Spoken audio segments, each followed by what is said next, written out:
ये लोग हमेशा भारतीय संस्कृति, परंपरा और जो हमारी विरासत है उसके विरोधी रहे हैं। देखते होंगे लगातार लोग योग कर रहे हैं। लेकिन निश्चित रूप से मैं ये कह सकता हूँ कि विपक्ष के लोग हमारी परंपरा, हमारी संस्कृति और जो हमारी आस्था है उसके ये लोग विरोधी हैं। ये साधु संतों के बारे में, मठ मंदिरों के बारे में, हमारी आस्था, हमारे प्रतीकों के बारे में जिस प्रकार की ये लोग बयानबाजी करते हैं, निश्चित रूप से मुस्लिम समाज के लोग भी उनका धार्मिक विषय हो सकते हैं, लेकिन हमारी विरासत का ही हिस्सा है। आज विश्व योग दिवस है, लेकिन योग के दिन यूपी में अगर राजनीति ना हो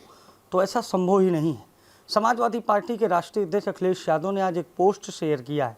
और उसमें उन्होंने जनेश्वर मिश्र पार्क का जिक्र किया है और कहा है कि हर दिन योग होता है, सरकार को हर दिन योग को प्रमोट करने के लिए इस तरह के पार्क बनाने चाहिए। सर, पूरा देश, प्रधानमंत्री नरेंद्र मोदी आज दक्षिण भारत में हैं, आप लोगों ने भी योग किया और विपक्ष ने योग से जहां दूरी बनाई तो वहीं आज अखिलेश यादव का जिस तरह से पोस्ट आया है कि सरकार पार्क बनवाए और अपने पार्क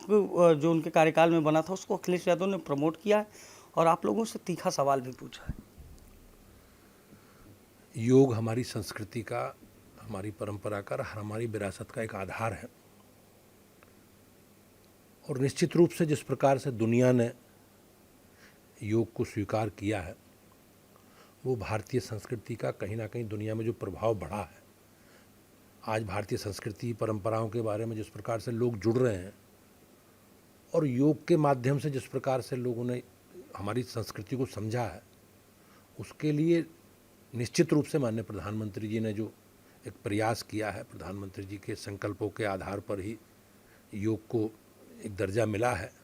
और अंतर्राष्ट्रीय योग दिवस में आज सब लोगों ने इसमें प्रतिभाग किया है। निश्चित रूप से ये कहीं ना कहीं हमारे माननीय प्रधानमंत्री जी का ही प्रयास है और उनके प्रयासों को मैं साधुवाद देता हूँ और आज अंतर्राष्ट्रीय योग दिवस की अपने सभी देशवासियों को, दुनिया में हमारे जो लोग जुड़े हैं उनको सबको मेरी ओर से शुभकामनाएं। सर, पूरा विश्व वर्ष 2014 में जब नरेंद्र मोदी पहली बार प्रधानमंत्री बने तो एक बड़ी पहचान मिली योग को वैश्विक स्तर पर, लेकिन आज देखा जा रहा है कि जहां बड़े सेलिब्रिटी हों या बड़े पॉलिटिशियन हों वो योग कर रहे हैं, लोगों को योग के प्रति जागरूक कर रहे हैं। कांग्रेस ने दूरी बनाई है, राहुल गांधी ने एक पोस्ट तक भी साझा नहीं किया योग को लेकर। क्या लग रहा है अभी योग के मुद्दे पर एक साथ आना चाहिए? ये लोग हमेशा भारतीय संस्कृति, परंपरा और जो हमारी विरासत है उसके विरोधी रहे हैं। ये लोग हिंदुत्व विरोधी हैं और निश्चित रूप से माननीय प्रधानमंत्री जी के बनने के बाद 2014 में जिस प्रकार से प्रधानमंत्री जी ने योग को और हमारी परंपरा और संस्कृति को प्रमोट किया, ये उसी का परिणाम है और जिस प्रकार से हमारे जीवन में योग के लाभ हैं, फ़ायदे हैं और उसके कारण बड़ी संख्या में लोग इससे जुड़े हैं। आप देखते होंगे लगातार लोग योग कर रहे हैं और योग के द्वारा जो जीवन में आने वाले मानव जीवन में जिस प्रकार की परिस्थितियों का सामना हमने करना पड़ता है उसका निराकरण भी होता है। लेकिन निश्चित रूप से मैं ये कह सकता हूँ कि विपक्ष के लोग हमारी परंपरा, हमारी संस्कृति और जो हमारी आस्था है उसके ये लोग विरोधी हैं। इनके कहीं ना कहीं ये हर उस चीज़ का विरोध करेंगे जो हिंदुस्तान को एक सूत्र में और हिंदुस्तान की विरासत को, परंपरा और संस्कृति को दुनिया आज उसको स्वीकार कर रही है, योग को भी दुनिया स्वीकार कर रही है। लेकिन इन लोगों को हमेशा अपनी परंपरा और संस्कृति का विरोध करना इन लोगों के डीएनए में है। आप देखेंगे जिस प्रकार से ये साधु संतों के बारे में, मठ मंदिरों के बारे में, हमारी आस्था, हमारी प्रतीकों के बारे में जिस प्रकार की ये लोग बयानबाजी करते हैं और समाजवादी पार्टी और कांग्रेस पार्टी के समय जिस प्रकार से हमारे जो आस्था वाले विषय हैं उनको कहीं ना कहीं लज्जित करने का काम ये लोग करते रहे। लेकिन अब पूरे प्रदेश की और देश की दुनिया सब जान चुकी है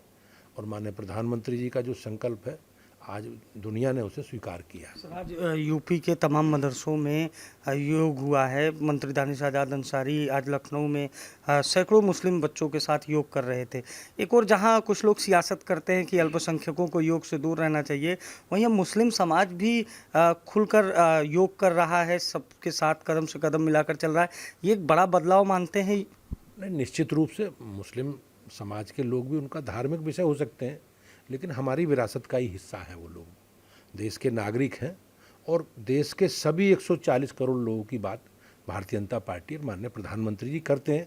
और उसी आधार पर हम सब लोग देश की विरासत और परंपरा और संस्कृति को लेकर आगे बढ़ रहे हैं। तो ये हमारे साथ उत्तर प्रदेश भारतीय जनता पार्टी के प्रदेश अध्यक्ष भूपेंद्र चौधरी जी थे, जिन्होंने आज विश्व योग दिवस के अवसर पर योग किया और योग को लेकर हो रही सियासत पर भी विपक्षी दलों पर निशाना साधा। सहयोगी शिवांशु के साथ अभिषेक शर्मा, अनादि टीवी, लखनऊ।